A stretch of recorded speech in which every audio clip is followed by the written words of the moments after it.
Assalamualaikum warahmatullahi wabarakatuh. Perkenalkan, nama saya Syarifah Khairul Najwa Humaira.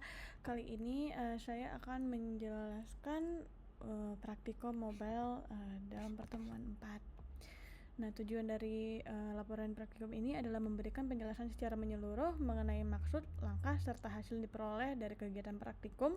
Melalui praktikum ini, mahasiswa diharapkan dapat melatih keterampilan dalam menghubungkan teori yang sudah dipelajari di kelas dengan penerapan secara nyata, sehingga pemahaman terhadap konsep menjadi lebih mendalam. Setelah itu, saya akan lanjut ke dalam bab 1 untuk pemahaman masalah. Pada tahap pengembangan aplikasi kali ini, permasalahan yang perlu diselesaikan adalah bagaimana alur membuat navigasi interaksi antar halaman agar pengguna dapat berpindah dari satu halaman ke halaman lain dengan mudah setelah proses login. Aplikasi harus memiliki halaman utama seperti main activities atau dashboard activities yang berfungsi sebagai pusat navigasi menuju beberapa fitur lain. Pertama, di halaman utama tersebut diperlukan 4 tombol fungsi yang berbeda. Kedua, tombol untuk berpindah ke halaman rumus bangun ruang. Ketiga, tombol untuk berpindah ke halaman custom 1 yang berisi gambar dan teks sesuai tema. Keempat, tombol untuk berpindah ke halaman custom 2 yang juga berisi gambar dan teks sesuai tema. Kelima, tombol untuk logout, yaitu kembali ke halaman login. Selain navigasi, sistem juga harus menampilkan judul deskripsi pada setiap halaman sesuai dengan tema aplikasi agar tampilan dan konsisten dan juga informatif. Saat pengguna menekan tombol logout, aplikasi harus menampilkan dialog konfirmasi untuk memastikan apakah pengguna benar-benar ingin keluar. Jika pengguna membatalkan logout, maka aplikasi harus menampilkan snack bar dengan pemilihan logout dibatalkan. Lalu selanjutnya, langkah kunci dan keputusan desain. Saya menggunakan tampilan Figma sebelumnya dalam pembuatan kode program ini. Error yang ditemukan dan perbaikan pada bagiannya. Nah, analisisnya, saya ingin menampilkan halaman bagian login activities pada saat di running menjadi bagian pertama tetapi tidak muncul. Untuk penjelasannya atau jalan keluarnya, saya harus melakukan intent filter di bagian lain dekat tugas login activities agar tampilan yang saya inginkan muncul di tampilan utama. Lalu untuk exportnya saya true-kan dan sisanya saya false-kan. Nah, untuk tantangan dan kesulitannya, karena yang saya hadapi baru mengenal Android Studio, jadi saya masih rada bingung untuk cara memakainya. Saya masih mengatasinya dengan membuka YouTube dan juga bantuan dari AI. Untuk bab 2, pemahaman konsep inti. Intent digunakan untuk menampilkan atau berpindahan antar activities. Activities adalah komponen utama dalam aktivitas Android, menampilkan antarmuka pengguna UI. Setiap activities memiliki siklus hidup atau life cycle yang mengatur bagaimana activities dibuat atau dijalankan, dijeda, dan dihancurkan oleh sistem. Life cycle ini penting agar aplikasi dapat mengolah data sumber daya dengan efisien. Snack bar digunakan untuk menampilkan informasi secara ringkas, alert dialog digunakan untuk menampilkan konfirmasi terhadap aksi yang dilakukan, material card view digunakan untuk menampilkan informasi dengan struktur yang sederhana tetapi juga fleksibel. 2.2 Hubungan dengan materi sebelumnya. Materi yang diajarkan pada pertemuan sebelumnya dengan tugas yang diberikan tentunya sangat berkaitan, di mana kami diminta untuk membuat proyek Android melibatkan constant layout, package, logout, emulator, serta berbagai komponen dasar Android lainnya.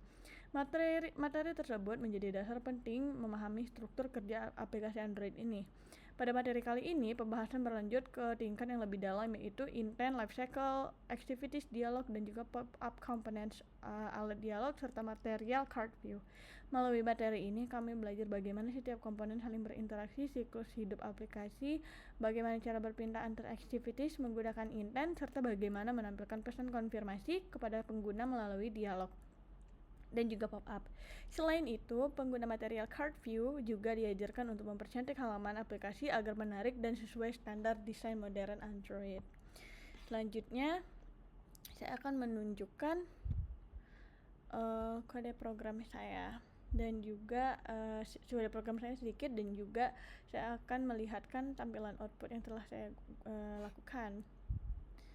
Pertama, saya itu membuat package baru bernama pertemuan 4, di mana dalam pertemuan 4 ini merupakan kelas activitiesnya. Nah, main activitiesnya di mana terdapat intent get string nama, intent get from, age, dan sebagainya. Nah, ini untuk kita saling mengarahkannya. Ini merupakan main activities tentang about activities. Ini untuk tampilan login activities. Ini untuk tampilan quote activities. Saya menggunakan binding dan juga saya menggunakan ini merupakan welcome activities. Seperti itu, dan saya juga menggunakan binding. Nah, ini merupakan untuk mengarahkan aplikasi tersebut ke halaman berikutnya. Untuk tampilan pertamanya saya itu menggunakan tugas login activities untuk tampilan pertama, makanya saya menggunakan intent filter untuk menampilkan halaman pertamanya, dan saya buat true dan sisanya semuanya false karena itu halaman berikutnya. Seperti itu. Saya akan lanjut langsung ke dalam outputnya. Pertama, di sini kita bisa masukin email perantara saja. Contoh gmail.com, passwordnya. Nah, dia akan muncul kamu berhasil login, itu merupakan tampilan pop up-nya, alert-nya. Kemudian ini merupakan masuk ke dalam tampilan halaman bangun ruang. Sampai di sini, ini juga ada tombol button-button itu yang diminta. Terus juga ada tampilan about, dan juga ada ini tampilan quotes-nya. Nah, kalau misalnya kita tekan logout, dia akan muncul pop up apakah Anda ingin logout. Kalau kita tekan logout, dia akan langsung masuk ke sini. Tapi kalau misalnya kita tekan logout, kita tekan batalkan, nah dia akan ada tulisan logout dibatalkan, alertnya seperti apa yang diminta sebelumnya. Sekian mungkin untuk kali ini, kurang lebihnya mohon maaf. Wassalamualaikum warahmatullahi wabarakatuh.